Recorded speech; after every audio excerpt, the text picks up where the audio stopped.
আসসালামু আলাইকুম প্রিয় শিক্ষার্থী এবং ভাই বোনেরা, আপনারা যারা ১৯তম শিক্ষক নিবন্ধন পরীক্ষা দিবেন তাদের জন্য আমি ইংরেজি ডাইজেস্ট 1 থেকে 10 পর্যন্ত আপনাদের জন্য আলোচনা করব।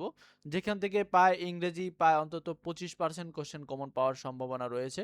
আর আমি যে নিয়মগুলো আলোচনা করব সে নিয়ম থেকে আপনারা এখানে প্রায় 80% কোশ্চেন কমন পাবেন শুধু নিয়মগুলো থেকে।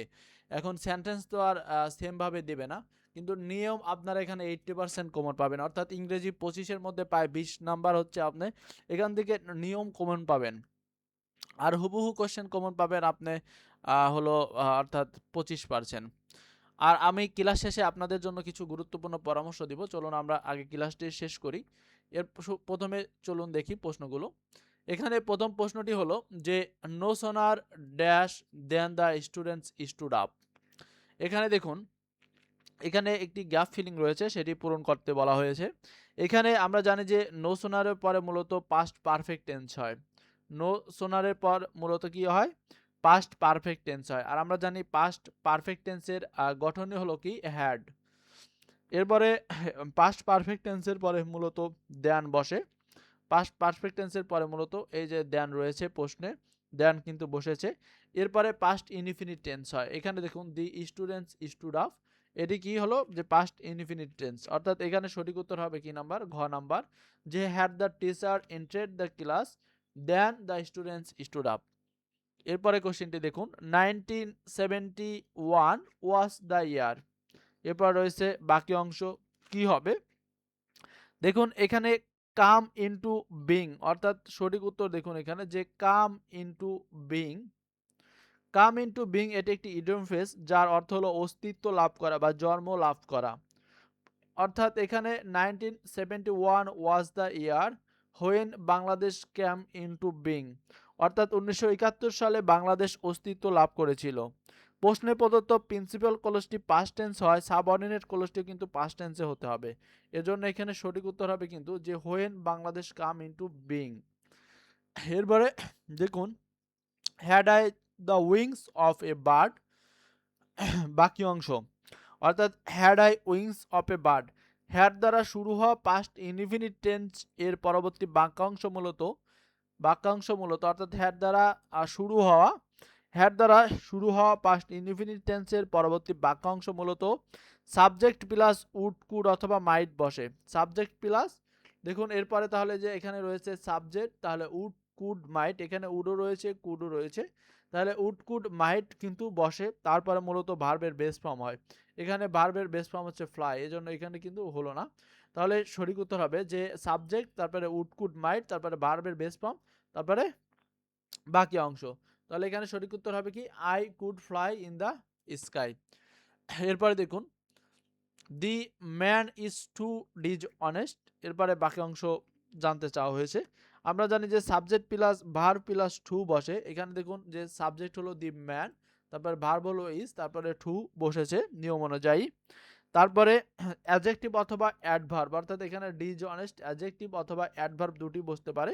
তারপরে বসবে প্রিপোজিশন টু, এরপরে রয়েছে একটি সঙ্গতিপূর্ণ ভার্ব, অর্থাৎ এরপরে প্রিপোজিশন টু, অর্থাৎ এখানে টু বসেছে, তবে সঙ্গতিপূর্ণ ভার্ব স্পিক দ্য ট্রুথ, অর্থাৎ the man is too dishonest, যে টু স্পিক দ্য ট্রুথ, এখানে কিন্তু এই সেন্টেন্সটির সাথে অর্থাৎ the man is too dishonest, অসৎ লোক অর্থাৎ স্পিক দ্য ট্রুথ, অর্থাৎ এটি এই বাক্যের সাথে কিন্তু অর্থের সঙ্গতিপূর্ণ থাকতে হবে। এখানে দেখুন যে it is many years since dash, বাক্যের পরের অংশ। আমরা জানি যে present indefinite tense plus since বসে। এখানে ইট ইজ মেনি ইয়ার্স, এটি হলো প্রেজেন্ট ইনডিফিনিট টেন্স, তারপরে সিন্স রয়েছে, তারপরে মূলত পাস্ট ইনডিফিনিট টেন্স বসে, অর্থাৎ বাকি অংশ হবে পাস্ট ইনডিফিনিট টেন্সে। অর্থাৎ দেখুন আমি যেগুলো বলছি এগুলো কিন্তু নিয়ম আপনারা কমন পাবেন, বাক্যের সেন্টেন্স কিন্তু আপনারা হুবহু কমন পাবেন না, বা অপশনও কমন পাবেন না, কিন্তু এই নিয়ম আপনারা কমন পাবেন। যদি আমার এই 10টি অর্থাৎ 10টি অথবা 12টি এই ডাইজেস্ট ইংরেজির আপনারা সলভ করেন বুঝে বুঝে এরকম ব্যাখ্যা সহ, তাহলে কিন্তু অবশ্যই আপনারা প্রায় 80% কোশ্চেন কমন পাবেন, আমি আপনাদের শিওর দিতে পারি ইনশাআল্লাহ। এখানে it is many year since আমরা দেখলাম যে সিন্সের পূর্ববর্তী অংশ হলো প্রেজেন্ট ইনডিফিনিট টেন্স, পরে অংশ হবে পাস্ট ইনডিফিনিট টেন্সে। সেক্ষেত্রে past indefinite tense plus since past perfect tense হয়।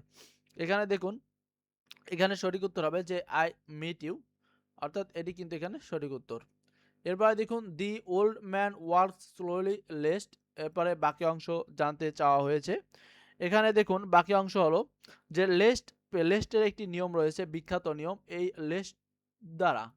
লেস্ট দ্বারা আমি বলেছি নিয়ম কমন পাবেন। এই লেস্ট দ্বারা যারা প্রশ্ন ব্যাংক সলভ করেছেন নিবন্ধনের, এই লেস্ট দ্বারা আপনার নিবন্ধনে প্রায় 15টি কোশ্চেন পাবেন। শুধু একটি নিয়ম দ্বারা প্রায় 15টি কোশ্চেন পাবেন এই নিবন্ধনে।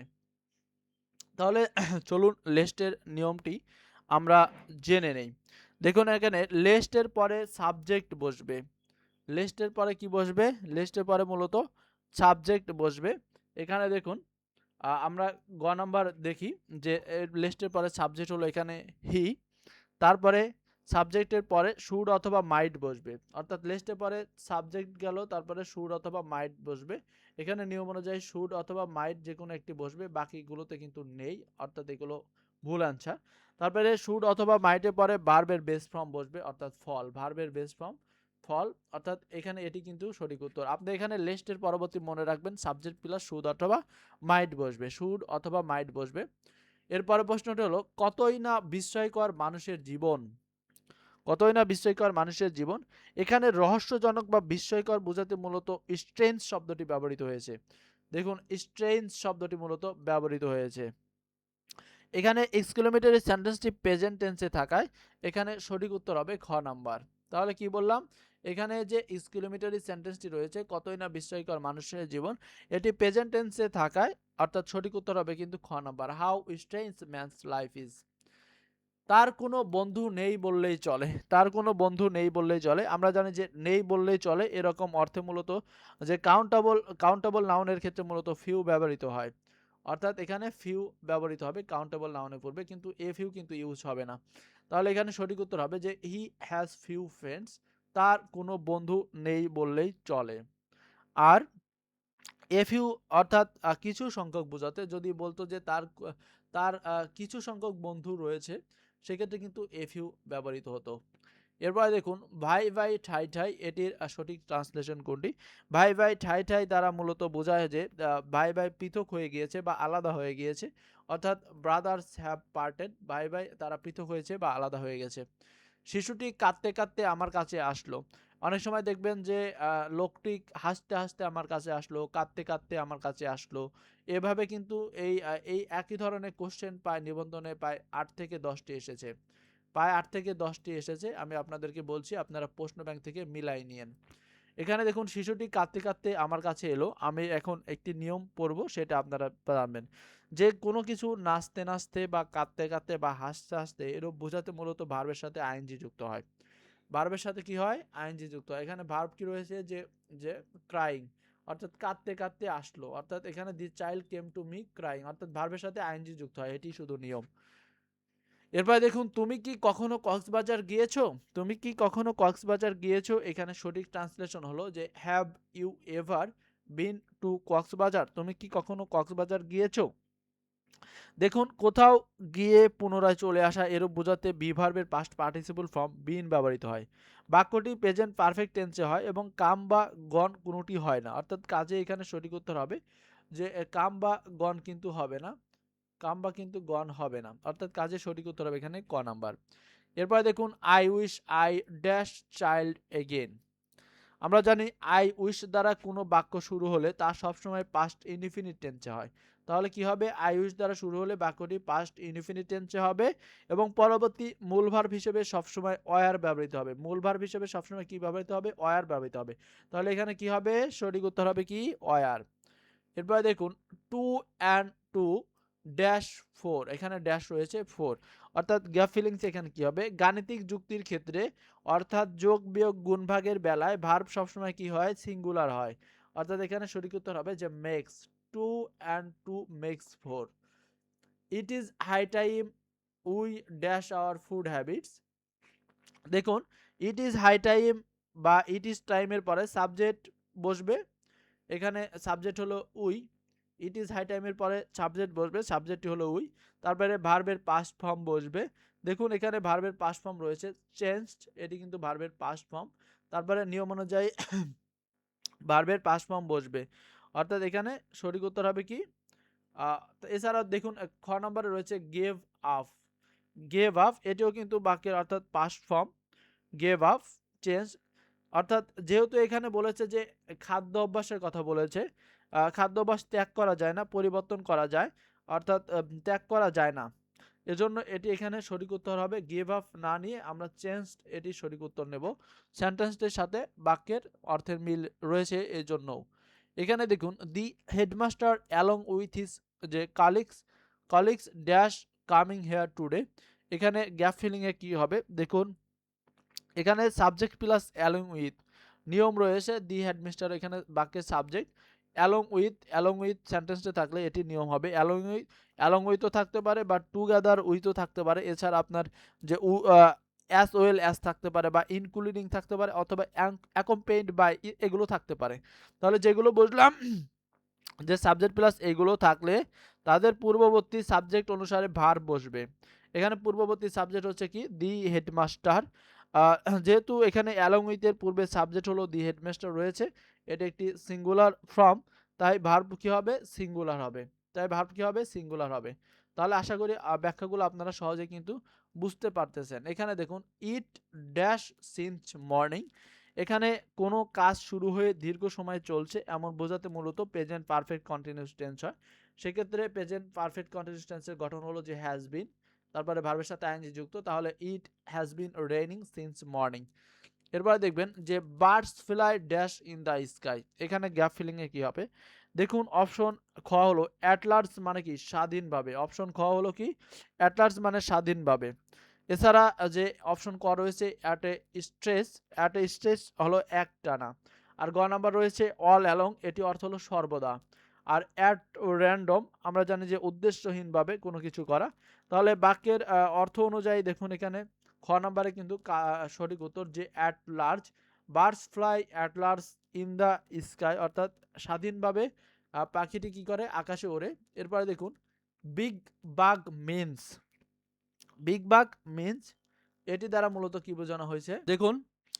বিগ বাগ হলো একটি ইডিয়ম ফ্রেজ যার অর্থ হলো গুরুত্বপূর্ণ ব্যক্তি। আর এখানে এটির সাথে যেটির মিল রয়েছে সেটি জানতে চাওয়া হয়েছে। এখানে খ নম্বর দেখুন যে ইম্পর্টেন্ট পারসন, অর্থাৎ গুরুত্বপূর্ণ ব্যক্তি। এরপরে দেখুন দি price of rice is increasing, এরপরে বাকি অংশ জানতে চাওয়া হচ্ছে কি হবে বাকি অংশ। দেখুন এখানে দি price of rice is increasing, অর্থাৎ বাক্যটির সঠিক বাংলা হলো যে চালের মূল্য দ্রুত গতিতে কি হচ্ছে বৃদ্ধি পাচ্ছে। দি price of rice is increasing, অর্থাৎ দ্রুত গতিতে চালের বাজার বৃদ্ধি পাচ্ছে, এমন চালের মূল্য বৃদ্ধি পাচ্ছে এমন বোঝাচ্ছে। যেহেতু অপশন কতে রয়েছে বাই ফিটস অ্যান্ড স্টার্স, অর্থাৎ অনিয়মিতভাবে, বাই ফিটস অ্যান্ড স্টার্স হলো অনিয়মিতভাবে, তাহলে এটি কিন্তু ভুল উত্তর হবে। এরপরে খ রয়েছে যে বাই ডিডেন্ট অফ, এখানে মূলত বৌদলতে, এটিও কিন্তু সঠিক উত্তর হবে না। এরপর রয়েছে বাই যে ভার্চু অফ, অর্থাৎ কারণে। এরপরে রয়েছে ঘ নাম্বার, দেখুন ঘ নাম্বার সঠিক উত্তর বাই লেপস অ্যান্ড বাউন্স। আমরা জানি বাই লেপস অ্যান্ড বাউন্স অর্থ দ্রুত গতিতে, অর্থাৎ দ্রুত গতিতে বৃদ্ধি পাচ্ছে, তাহলে এখানে কিন্তু এটি সঠিক উত্তর হবে। এরপরে দেখুন যে Della was too poor to buy a gift for Jim, এটিকে নেগেটিভ করতে বলা হয়েছে, দেখুন আমরা জানি যে প্রশ্ন দেখুন যে এখানে টু ডট ডট এখানে রয়েছে টু, অর্থাৎ টু ডট ডট টু যুক্ত নেগেটিভ বা কমপ্লেক্স বাক্যকে রূপান্তর করতে হলে এখানে টু এর পরিবর্তে ছো এবং টু এর পরিবর্তে কিন্তু দ্যাট বসবে, অর্থাৎ দ্যাট বসবে এবং দ্যাটের পরে টেন্স অনুসারে ক্যান নট অথবা কুড নট বসবে।